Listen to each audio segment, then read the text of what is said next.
Arti, apsveic ar uzvaru. Kādas sajūtas? Foršs, ko es varu teikt, zinu. Es varu atkārtot tikai to, ko es tikko teicu Čeļiem ģērbtuvē. Ka tā ir, es nezinu, vai tā ir Latvijas hokeja burvība vai specifika, vai visdrīzāk jau viss hokeja burvība, ka vakar tev aplēja samazgām, šodien ar tevi grib fotografēties. Nu, skaits zaudētājiem nevienam nav vajadzīgi, un tas ir normāli. Un kāds ir vīlies par to, ka ir kā saka, pievilcis viņu cerības un sabojāts laiks starp Ziemassvētkiem un Jauno gadu, bet tajā pat laikā viņi vēl nav profesionāli hokejisti. Viņi nav pieaugušie tie puišeļi 17, 19 gadu veci, kuri bija šīs 3 dienas zem mega psiholoģiskas spiediena. Viss bija pret mums. Mums bija 0 goli, mums bija caurs mazākums, mums nebija vairākuma, respektīvi mums nebija nekā. Un mums bija pārgājis pāri ceļa rullis un vārta attiecība 0-20. Bet cepurnošo puiku priekšā, kur šodien parādīja, ka viņi var piecelties. Maliči. Ko tu vari pa pašu spēli izstāstīt? Nu, zin kā, mēs runājam, ka mēs ejam uzvarēt. Un loģiski mēs teicām, ka mēs ejam nevis kaut ko tur sargāt vai baidīties kļūdīties, mums beidzot ir jāsāk spēlēt. Un pēc 3 spēlēm, kur tev ir 0 iemestie, loģiski, ka tu tur, kas saka, lūdzu Dievu, lai tie vārti atnāk. Un par laimi viņi atnāca ātri un bija labs periods, un šīs sastāvdaļas jau bija klasiskās. Mēs neiemetām, pareizāk, mēs neielaidām mazākumā, mēs iemetām vairākumā, mums bija vārtsargs, komanda bija viens par otru un bija rezultāts.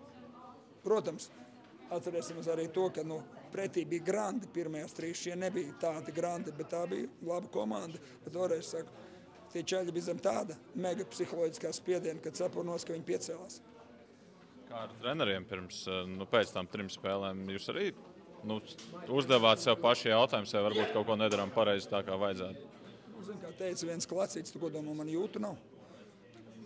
Bet, protams, tu gribi, negribi, tu sāc, varbūt kaut ko vajadzēja citādāk darīt, varbūt kaut ko to. Un tagad mēs taču nevaram ar viņiem stāvēt. Mēs stāvēsim, mums ir 0 iemestie goli, mums iemetīs 1, 2 un filma beigsies. Vai ne? Mēs izdarījām nelielu izmaiņu tikai to, ka tad, kad viņiem pilna kontrola rips, mēs tur neprasingojām aizsargus pretinieku. Jo viņi grib ar tālām piespēlēm, tie aizsargi 1, 2 piespēli un uzbrucēji tiek aiz muguras un saņem ripu ātrumā. Tad pilnīgi zaudēt ripu mēs atgājām nedaudz, bet, realizācija bija līmenī, un, kā es teicu, mēs mazākumā neielaidām, vairākumā iemetām, un tas vienmēr ir, kā saka, priekšnosacījumi, lai uzvarētu. Šodien gulēsiet mierīgāk, vai tāpat ir daudz ko analizēt pēc šādas spēles? Zin kā, es citēšu Luka Banki, viņš teica, ka uzvaras un zaudējumi ir jāvērtē vienā, tikai starpība tāda, ka uzvaras ir mīksts, ko viņš tev māca, viss tagad lēkā un priecājas, un daudz baigi nedomā, ar zaudējumu tie ir akmens cieti. Un tie tev daudz ko iemāca, un tā Čaļiem ir milzīga pieredze. Man pašam es tādā situācijā nebija bijis. Un man prieks, ka mēs tikām cauri. Kā būs, mēs nezinām, vēl jau Kanādā jāspēlē ar Vāciju.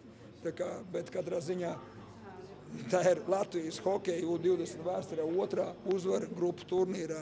Tas laikam par kaut ko nozīmē, ka mēs viņus varam apliet ja kādam vēl nākotnē gribas viņus tur ar kaut kādu savu vilšanās žulta apliet, lai iet man. Man reku mati maz, man tur daudz neaizķersies, man tas baigi neuztrauc. Tiem puikām, mums jāuzdod jautājums, kāpēc viņi ir šajā vecumā tādi, kādi viņi ir, jo kāds ir viņus trenē. Ne tā. Mums ir 2. uzvara 10 gadu laikā, grupu turnīrā. Tad jāskatās uz to, tāpat laikā mēs redzam arī lielvalsts Šveici. Šveici bija tādā pat situācijā, un tur no matu tiesas, lai spēlētu pa palikšanu. Cik daudz jūs vispār zinājāt un dzirdējāt par to spiedienu no malas atrodoties šeit Gēteborgā? Es nezinu, ko puikas lasa. Zinu, ka es dzīvoju Akmens Laipgadā, man nav ne Instagram, ne Facebook, un komentārus es nelasu. Es tāpat zinu, ka ir slikti. Viņiem, mēs arī ieteicām, nelasiet neko. Bet, tur nav vajadzīgs izlasīt komentārus, lai tu saprast, ka ir slikti. Vai komandu iesiet rītdien uz spēli starp Vāciju un Kanādu? Tikko hokejs beidzās, es nezinu, ko es arī darīšu. Paldies, Arti.